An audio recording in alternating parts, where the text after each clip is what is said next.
Di Kabupaten Aceh Tamiang, Aceh, pembersihan material sisa bencana dan mobil terdampak bencana dilakukan. Mobil dievakuasi menggunakan alat berat. Distribusi bantuan makanan juga terus dilakukan untuk warga korban bencana.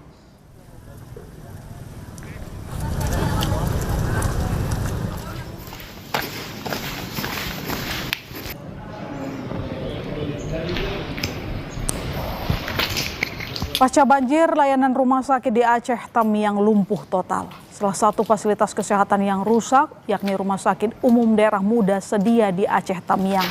Fasilitas rusak dan setiap ruangan di RSUD Muda Sedia tergenang lumpur.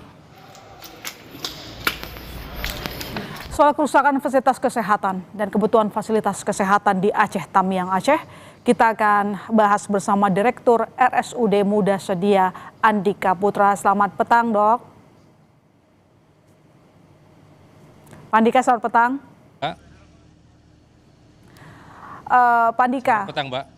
Bagaimana kondisi terkini fasilitas kesehatan di Aceh Tamiang? Ya, kondisi saat ini pasca banjir seluruh ruangan di RSUD Muda Sedia Kabupaten Aceh Tamiang tergenang lumpur. Dan seluruh peralatan yang ada di RSUD terendam air setinggi 1,5 sampai 2 meter dan itu mengakibatkan kerusakan seluruh alat-alat kesehatan. Kondisi tersebut mengakibatkan saat ini kami tidak bisa melakukan operasional pelayanan kesehatan. Sama sekali tidak bisa melaksanakan operasional kesehatan baik di dalam maupun luar rumah sakit ya, Pak? Kalau di luar rumah sakit saat ini sudah terbentuk posko-posko kesehatan di beberapa wilayah sudah banyak untuk membantu pelayanan kesehatan di titik-titik pengungsian. Sedangkan untuk pelayanan di dalam, insya Allah kami dalam 3 hari ini akan membuka kembali layanan IGD terbatas. Dan dalam 3 hari ini kami dibantu oleh personel dari TNI dari batalion untuk membersihkan ruangan UGD. Dan hari ini sudah 90%, tinggal finishing saja pembersihan UGD. Ketika ini UGD selesai dibersihkan, maka dalam waktu dekat, dalam waktu 2-3 hari ini, setelah listrik dan suplai air masuk, maka pelayanan UGD sudah bisa dibuka kembali. Dan kami ini saat ini akan didukung oleh dari RSUP Adam Malik. Kebetulan hari ini juga Direktur RSUP Adam Malik juga sudah turun ke Rumah Sakit Muda Sedia Aceh Tamiang dalam rangka untuk melihat kondisi dan apa-apa saja nanti yang akan disupport dari Rumah Sakit Adam Malik. Kapan rencana aliran listrik bisa masuk dari PLN?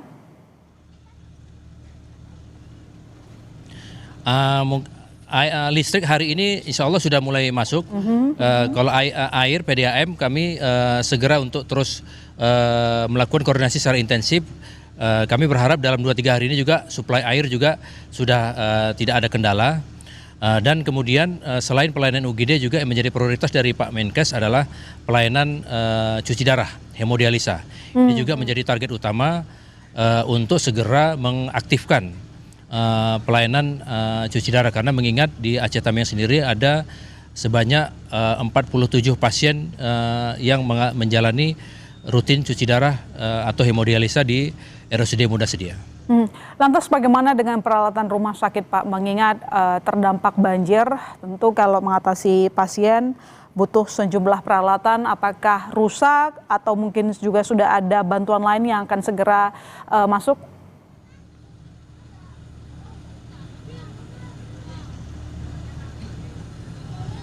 Ya, nanti kami akan didukung dari Rumah Sakit Adam Malik, Mbak. Nanti Adam Malik akan mengirimkan beberapa alat penunjang seperti alat-alat radiologi dan alat-alat laboratorium yang nanti akan diletakkan di UGD.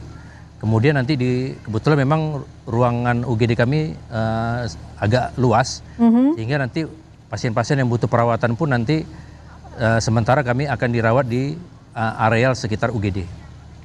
Kalau sekarang bagaimana dengan proses penanganan pasien, Pak? Apakah tetap ditangani di sekitar rumah sakit di luar khususnya cuci darah, atau mungkin dibawa ke rumah sakit lain?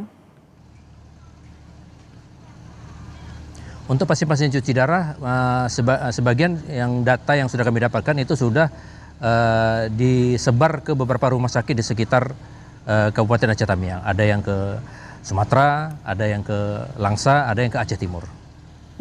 Tapi yang pasti fasilitas kesehatan akan dikirim oleh pemerintah pusat ya? Insya Allah Mbak, untuk fasilitas-fasilitas utama seperti nanti ruang operasi, kemudian ruang ICU, ruang PICU-NICU, kemudian radiologi laboratorium, koordinasi terakhir, insya Allah nanti akan didukung dari pusat.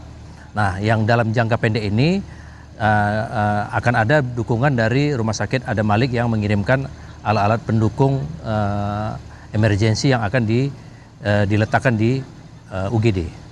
Demikian. Sudah didata Pak, alat-alat apa saja yang rusak, mungkin perkiraan biaya yang dibutuhkan?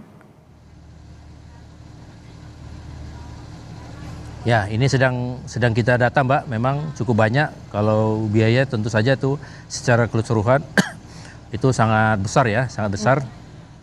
Karena rata-rata per alat itu ada yang harganya antara 500 sampai ya 10 miliar, relatif macam-macam itu.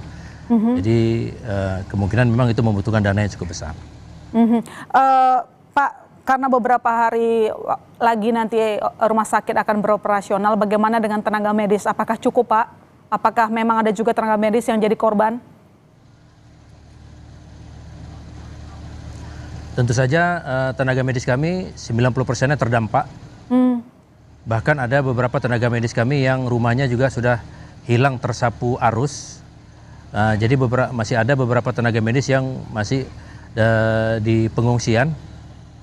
Namun untuk tenaga medis yang sudah dalam kondisi stabil, saya terus menghimbau untuk segera untuk datang ke rumah sakit untuk sama-sama merecovery rumah sakit untuk segera untuk bisa mengoperasionalkan kembali pelayanan-pelayanan di rumah sakit.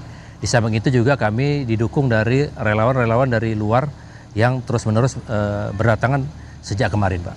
Baik, terima kasih Pak Andika telah bergabung di Kompas Petang. Kami turut berduka. Sehat-sehat selalu di sana Pak. Titip salam ke teman-teman. Terima kasih Mbak.